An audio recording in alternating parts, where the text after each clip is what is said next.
Welcome to SVG-TV News for Monday, January 15, 2018. I am Rochelle Baptiste with the details. Statutory corporations here have come in for high praise for facilitating workers who are not eligible for public service pension. The commendation came from President of the Public Service Union, the PSU, Elroy Boucher, as he spoke on the PSU Speaks program last Thursday on NBC Radio. Boucher said entities such as the Central Water and Sewage Authority, the CWSA, have allowed for workers who would not benefit from public service pension to continue to work up to age 65, thus reducing the negative financial effects of not being covered. Well, I must commend those statutory bodies like Water Authority, Braxa, etc., who in their wisdom have recognized the injustice that have been done to those workers and are allowing them to work up until they are 65 to cushion that negative financial impact on their lives. Oh, yeah. Those companies must be congratulated. You understand? Because they recognize that. God bless you all. But for the others within the public service, those who do not work in statutory bodies, God help us all. So it is. This was what was handed down to the hard-working public servants. Some of them working 30 and 35 years. Some 40. Some 40. You understand? And they're not entitled to a public service pension, but yet they have to wait an extra 5 years or so to get the NIS pension. It makes sense. They work until 65. Highlighting the advice of financial experts across the region as well as the example of Montserrat, Boucher said public servants should receive no less than 70% of their earnings, which is necessary for retirees to live comfortably. There is a general agreement among financial experts. Not rubbish people, right? Well, the Prime Minister has to be a financial expert too. Okay. That most retirees need roughly 70 to 80% of previous earnings in order to maintain the standard of living to which they have become accustomed. The need is less than 100% because retirees no longer need to save for retirement and can use their additional free time to provide themselves services that they had previously purchased. The 85% gap in the proposal, for the Munster proposal, is somewhat more generous than the 70 to 80% rule. So 70 to 80% is a general rule among financial experts. Exactly. It was also the recommendation, no less than 80% was by the OECS Commission. That's what the Prime Minister rubbish. He rubbish all of that. Interesting. You understand? It seems that the intention is to drop somewhere below the 70% even though. And the 70% was what the governor of the central bank suggested. The minimum at which he think we should go. Minimum. The PSU president called on public servants to pay attention to the action of politicians and reiterated the union's opposition to a single pension scheme. Politicians who are in government make changes that are detrimental to your well-being, and they have ridden off with their golden parachute into the sunset. Workers you working for, how much? 20 to 33 and a third plus 40 years. They get their full pension and gratuity after 9 years and gratuity. So after they are gone, you still have to, so if changes are made that are detrimental, it doesn't affect them. So we have to prevent any detrimental changes from being made. Exactly. Yeah. It is extremely important. And throughout the country, all public officers have to take note. You have to protect your benefits. You have to protect your constitutional rights. We are not opposed to pension reform, but we are opposed to any merger of any two pensions. With the payment for pensions here said to be over $50 million, Opposition Member of Parliament for Central Kingston, Sinclair Leacock, says the relevant authorities need to look at more impactful ways to ensure that social security for pensioners is improved. Leacock further emphasized the importance of growing the economy to ensure that pensioners also benefit. Decisions are not isolated. They are not isolated. I always say that the one best way to do all of those things is to grow the national cake. That's how you have to begin to look at it. You have to make the cake bigger. Because if more people are to get more slices, and ideally bigger slices, you can't get more people getting more slices from the same cake or dwindling cake, or bigger slices from a cake that's standing in the same position. So we have to begin to grow the national economy. And when we talk about growing the national economy, we also have to bring into view the relationship between the state and the individuals. And that is a differential and a divide in which we will have to establish more and more that separates the New Democratic Party in its approach. An 80% increase in wages has been recorded by the National Insurance Services, the NIS, over the past 17 years. That's according to Prime Minister and former Finance Minister Dr. Ralph Gonsalves, who was speaking at a media conference here earlier today at Cabinet Room, who noted that the average wage per person was over $12,000 per annum. PM Gonsalves pointed out that 17 years later, under his ruling Unity Labour Party administration, there has been an increase to about $21,000 per year per person. The average annual wages in 2000 is $12,058. That's the annual average wages of the persons who are registered at the NIS. By 2017, it's $21,569, $9,000 something dollars more. You're talking 80-something% more. 9,511 more. You divided that over 12,058. Well, even though you do it roughly 9 over 12. 12 into 100, 12 eighths, 96. So 8 and 10, 80. So you see it's 80 plus, 80-something%. The Prime Minister said figures from the NIS shows that since 2000, there has been more than 6,000 registered persons employed here. In 2000, the active registrants at the end of 2000 was 32,094 persons. At the end of 2017 is 38,110 persons. Remember I said to you, and these numbers are confirmed by the census, that between 2000 and 2017 now, the census took place to 2012, and then because of some problems the publication didn't come out until 2015, 2016. Remember the fire and all of that. And I said you have about 6,000 people more employed today than were employed in 2000. And persons tell me, the opposition say, you're talking foolishness. Well, I have the data, because the proxy data for that clear affirmation is found in the NIS numbers. PM Gonsalves further noted that there are now over 20,000 active employers in the country compared to 2000 when there were some 1,700 employers. 1,726 active employers existed. In 2017, 2,095.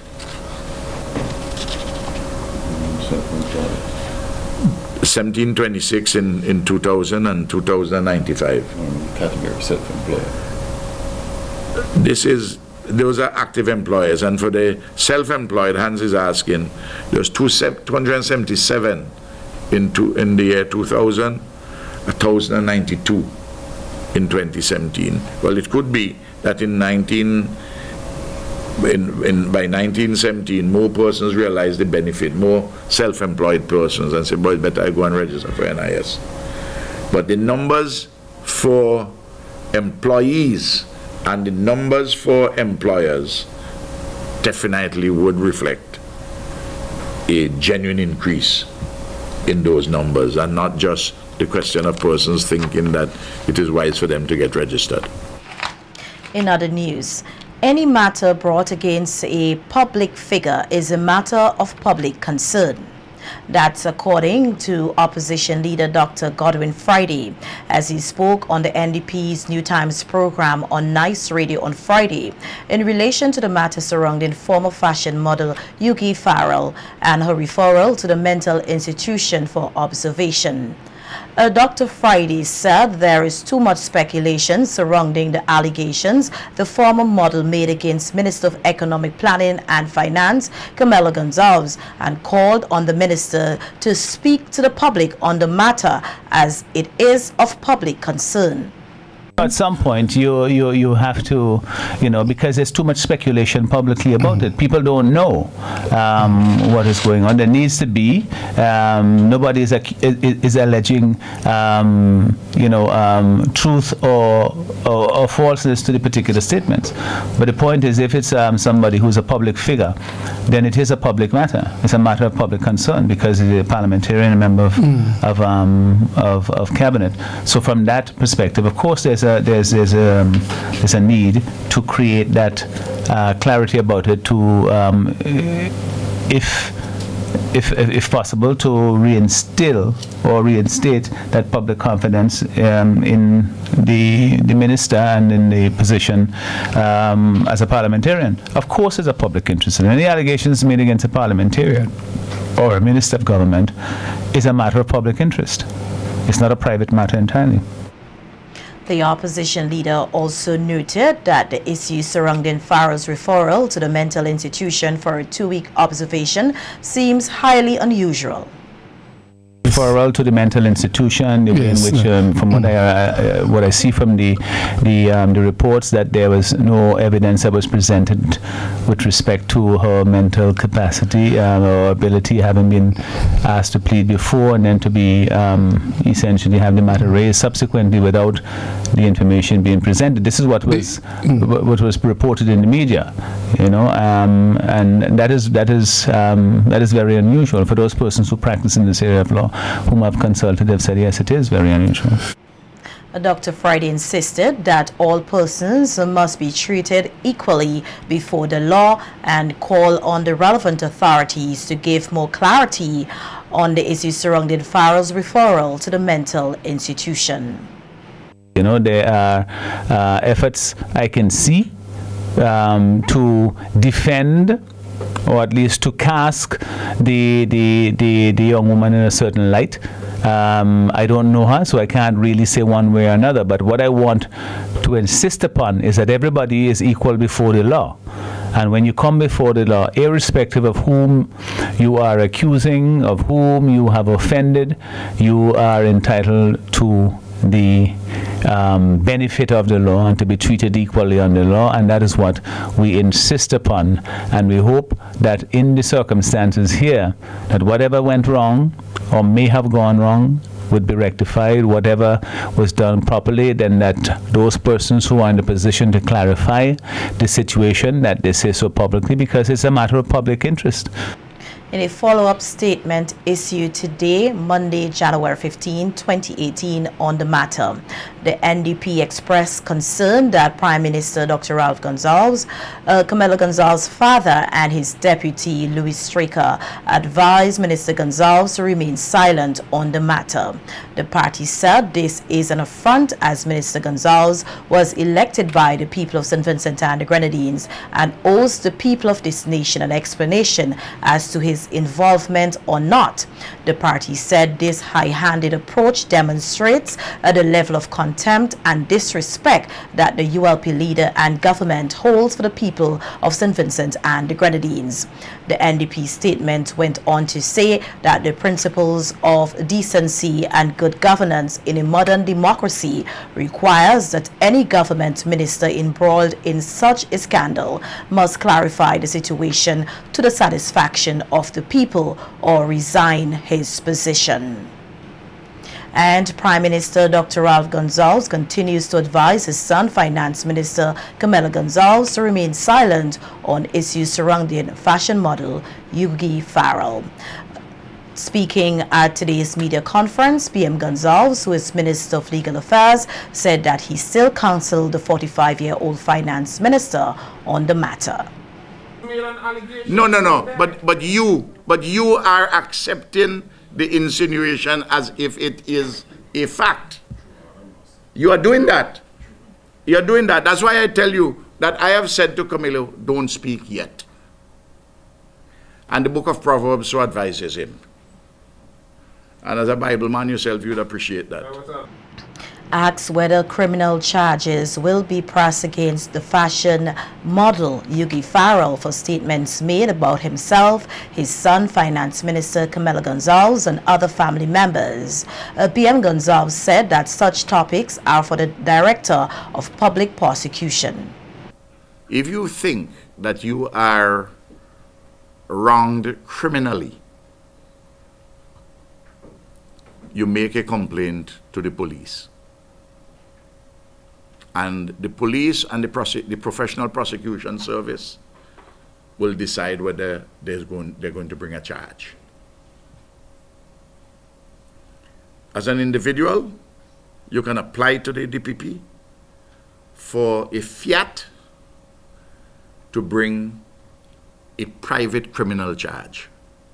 Of course, at any stage of the proceedings, the Director of Public Prosecution, who is the gatekeeper,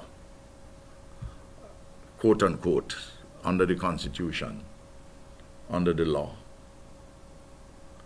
to decide whether he's going to take over and continue or discontinue the particular criminal proceeding.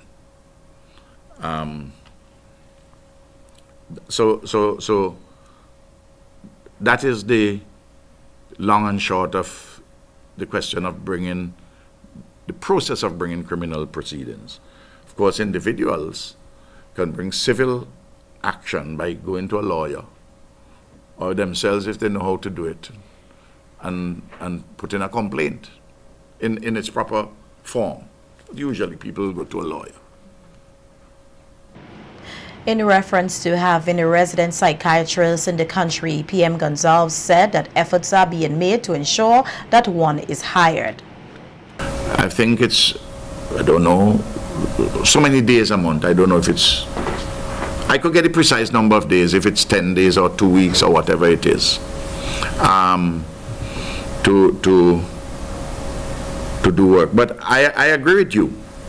It's important for us to have a resident psychiatrist, but we have been trying to get, and we have persons who have gone to train to be psychiatrists. Now, there are doctors who have done electives in psychiatry, and some have done some additional work, and who are interested in the subject and engaged in the subject, but who haven't done a full postgraduate medical qualification in psychiatry, which is what we have for the post. Colin John and Frankie Joseph are the new acting Commissioner of Police and acting Deputy Commissioner of Police, respectively, here in St. Vincent and the Grenadines. His Excellency Governor General Sir Frederick Ballantyne, acting on the advice of the Police Service Commission, given with the consent of Prime Minister Dr. Ralph Gonsalves, granted approval for the acting appointments effective January 2nd, 2018 until further notice. Acting Commissioner John has succeeded former Acting Commissioner Renal Hadaway, who proceeded on pre-retirement leave on January 1st, 2018. According to a news release from the Police Public Relations Department, Acting Commissioner John brings tremendous experience and knowledge to the organization, which he now leads. He was enlisted in the Royal St. Vincent and the Grenadines Police Force in 1988 after serving the organization for 23 years. He was transferred to the office of the Director of Public Prosecutions in 2011 and appointed as the Assistant Director of Public Prosecution. He served in that position until 2016 when he rejoined the Royal St. Vincent and the Grenadines Police Force at the rank of Deputy Commissioner of Police, Acting. Acting Deputy Commissioner of Police Frankie Joseph, a veteran police officer, was enlisted in the police force on July 10, 1987. His previous posting included Immigration Department and the Police Training School. He was later reassigned to the Police Department on November 20, 2012 and was appointed to the post of Assistant Commissioner of Police in charge of crimes. The Acting Deputy Commissioner of Police recently served as the Ground Commander of the Regional Security System, the RSS forces, who were performing humanitarian security duties in Dominica. Tomorrow, Tuesday, January 16, 2018, will mark 60 years since the Mountain View Adventist Academy began providing educational opportunities to youth here in St. Vincent and the Grenadines. To celebrate this milestone, the institution is hosting a week of activities which kicked off on Sunday, January 14, 2018, with a health fair at the school grounds. SVG-TV's Nikita Tony was at the event and spoke with members of the school's administrative body as well as education officials who shared their thoughts on how the institution has aided in the educational development process here in SVG. 60 years, celebrating our past, inspiring our future. That's the theme under which the Mountain View Adventist Academy, MVAA, is hosting a week of activities to commemorate the 60th anniversary of the institution. The activities kicked off with a health fair on Sunday, January 14th, which showcased all areas of health and body care provided by professionals who would have passed through the portals of the institution. Expressing his elation to be a part of the grand celebrations, Principal of the MVAA, Gabriel Bowman, said since its establishment on January 16, 1958, the Mountain View Adventist Academy has crafted the minds of numerous well-rounded individuals who have since and are currently contributing to the development of SVG. Very proud at this moment of the achievement of this wonderful institution, the foresight, the vision, the insight that God gave to our forefathers to start this education institution here in the Marico Valley, Richmond Park. When the idea was conceived initially, we were thinking of a 1 year from January 2017 to climax in January 2018, but we realized that that was going to take quite a bit out of us, so we decided to scale down a bit, and so we started in October, and this is the beginning of the end. Signaling his satisfaction with the level of patronage towards the celebratory activities, Bowman said he hopes to see greater things accomplished by the MVAA. We are hoping that we can have some expansion to our the curriculum offers that we have here at school to include more of the technical vocational areas, the arts, and I'm also hoping that as we move forward, immediately we can have some enhancement to the school's environment, fencing of the surroundings, the beautification. If today is any indication of what's going to happen, I believe we have gotten a lot more than we bargained for. I know at the end of this week I might have to give the teachers a week off to catch themselves again, but of course we cannot afford to do that. The institution also received high praises from this country's Minister of Education and Area Representative for Mariaqua, Sinclair Jimmy Prince, for its contribution towards education here in SVG. Congratulate the Mountain View Adventist Academy for attaining 60 years. this school has played a very important role in the education of Vincentians. But of course, it has played a very important role in Richmond Park itself. You know, people used to go all over the country for school. They could come right here. We have doctors, we have lawyers, we have people in every field possible. So for the rest of this week, I hope that they are able to get out to the community, be part of the community, so that people will see how important they are in this community. Looking forward to another 60 years of excellence, the principal, staff and students of the Mountain View Adventist Academy invites all members of the Vincentian public to come out and support the remaining activities as they celebrate their past and inspire their future. Nikita Tony reporting for SVG-TV News.